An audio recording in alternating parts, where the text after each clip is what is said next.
The average person doesn't know it, but vampires have been coexisting with humans since the dawn of time. In the old days, things were much simpler, humans and vampires just hunted each other. But in modern Los Angeles, Boyle Heights has fought hard for its safety and has managed to strike up a truce to maintain peace. Vampires have gone into hiding and, while the general population now believes them to be fictional, they become rich and powerful. There's a human group that will protect them as long as they stick to the 3 rules: don't let anyone know they exist, don't feed on the unwilling, and never ever enter Boyle Heights without permission. One evening, Maria is doing her laundry at the laundromat when she's suddenly startled by her boyfriend Jay, who has come to pick her up to spend time together. As they leave together in his car, a mysterious vehicle starts following them. Jay recognizes it and worries because they are not supposed to be here. He stops the car at the red light and takes out a gun from the glove compartment as the other car stops next to him, revealing the driver to be a vampire called Victor.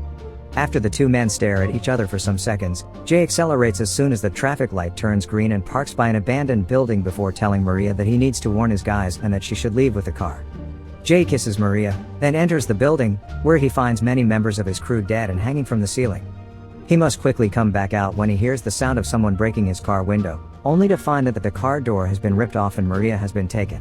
The next day, Jay's brother Benny is asleep in class, earning him laughter from his classmates when the professor wakes him up. After class, he finishes some papers he sells for money, then buys a piece of equipment for his mixer, since he wants to make it as a musician.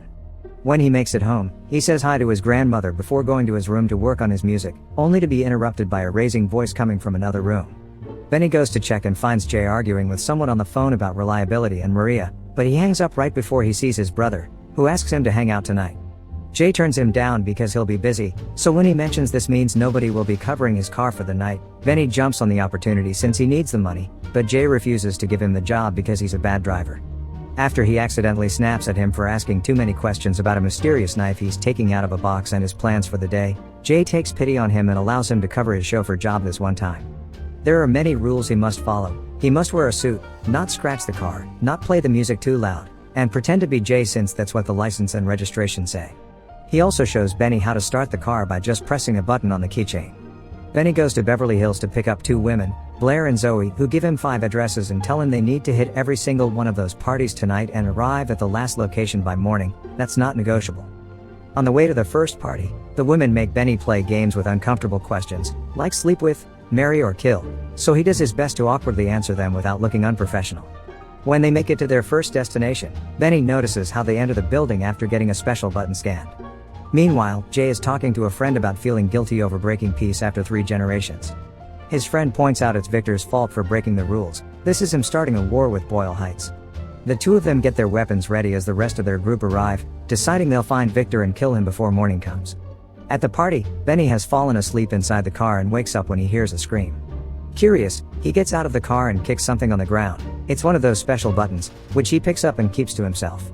There's a van watching him from the distance, crossbow at the ready, but he doesn't have time to notice it. The girls are coming out and want to leave. Benny takes them to the second party and this time, he waits for them at the parking lot while doing some reading for college. He's suddenly distracted by Zoe's phone ringing. He wants to ignore it, but it's impossible to do so when he sees a message from Victor asking about Jay and saying he can't wait to see the look on his face. Worried, Benny tries to call his brother, but he only gets the answering machine. He decides to investigate further by grabbing Zoe's bag and looking inside, where he finds a huge amount of money bills with blood on them. This causes him to get scared, especially when a police car parks nearby, so he sneaks out of the parking lot while avoiding the cop and enters the hotel. The hotel receptionist is skeptical when she sees him and tries to call security as she explains it's a members-only establishment, but she changes her mind when she sees he's holding the special button. After scanning it and hearing him ask about Zoe and Blair, she tells him they're upstairs with the owners, and she takes him there by using a special key in the elevator that allows them to reach a secret floor. Benny walks into the room at the end of the hallway and finds Zoe and Blair sucking the blood out of 2 men who are currently tied to special rotating tables. Using supernatural speed, Zoe is suddenly on him, pushing him against the wall and laughing at his shaking. It's then that Benny reveals who he really is and explains he's covering for his brother, which Zoe had already suspected. She wants to drink Benny, but Blair stops her, saying he could be useful and take them to Jay. Their little chat is interrupted when one of the men wakes up and realizes his partner is dead, which is against the rules. Blair feeds on him and kills him to shut him up. Getting really scared now, Benny runs back to the parking lot, where he tries to tell the cop about what he just saw.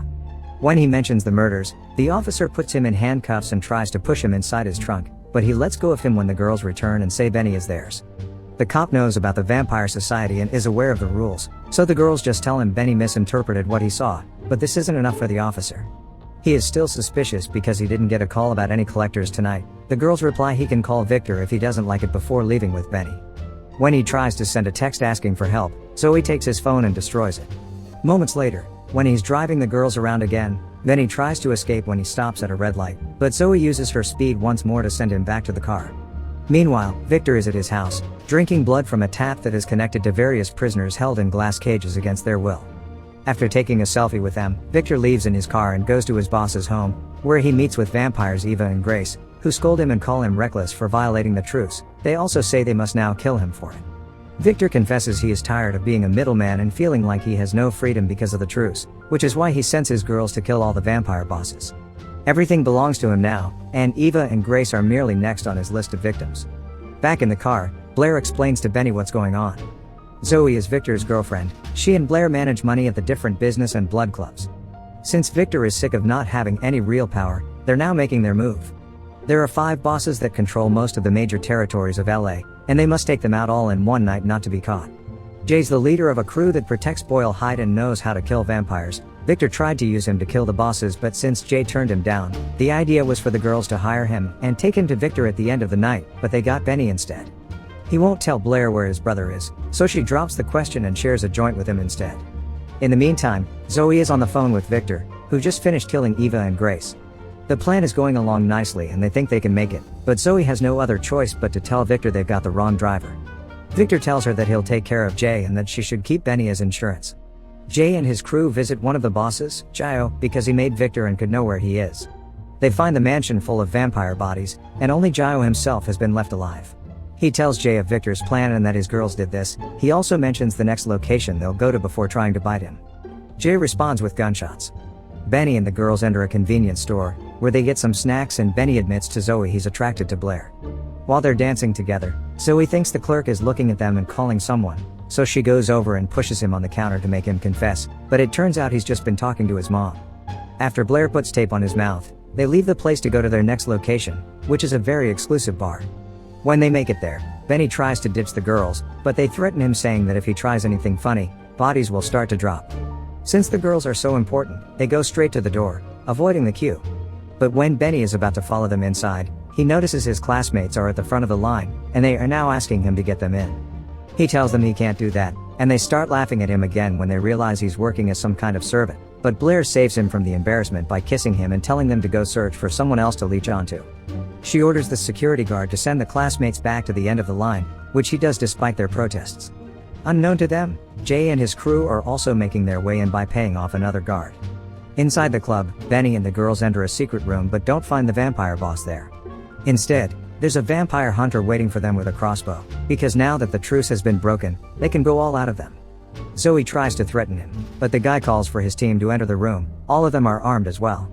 When he gives his men the order to kill the girls, Benny hits him with a bottle of champagne, creating a distraction that gives time for the vampires to kill the entire team while he stares at the cut the bottle has left on his hand.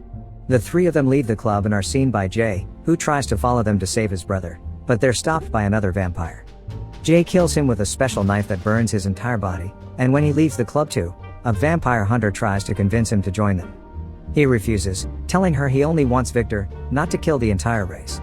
As they leave the area in a car, a cop stops them to tell Jay Victor is waiting for him and that his brother says hi.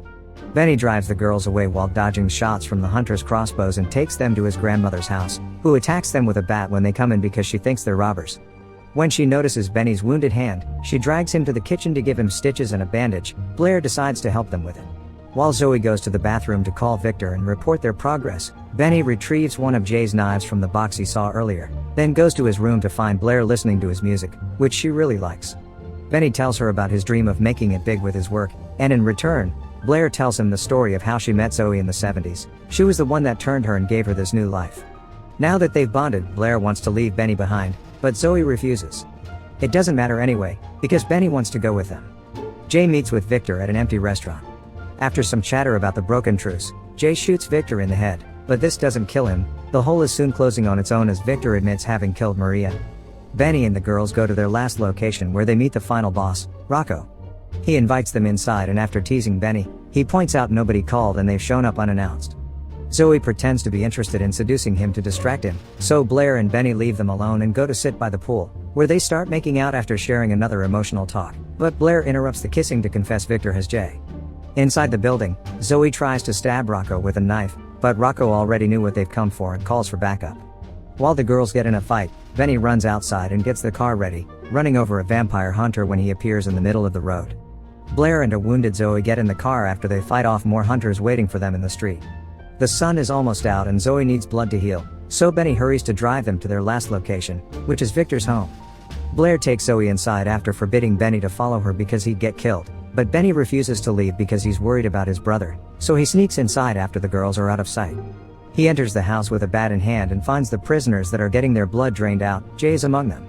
When he's about to break the glass with the bat, Victor finds him and takes him upstairs, where Zoe is getting a blood transfusion. Benny tries to make a deal. He wants them to take him and let Jay go. Victor replies by monologuing, so Benny thinks he's distracted and tries to kill him with a special knife, but Victor is too fast and stops him without effort. He wants to kill Benny, but Blair stops him, confessing he wants out.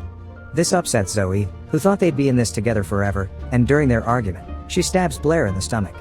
Benny chooses that moment to activate the car with his keychain, and since he had put a rock on the accelerator pedal, the car advances and crashes against the window, allowing the sunlight inside, which burns Zoe to ashes. Benny picks up her knife before he sees Jay appear in the room in chains. He comes closer only to find out it's a trap by Victor to get him to walk into the shadows and bite him.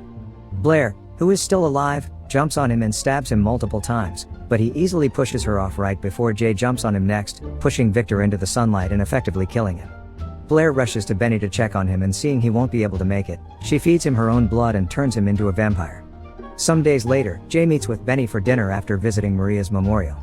Benny promises he won't forget who he should fight for when chaos takes over the city and leaves after gifting Jay a bag full of money. He tries to study at the library but keeps getting distracted by the sound of a woman's pulse, so he leaves the building, only to come across his classmates outside.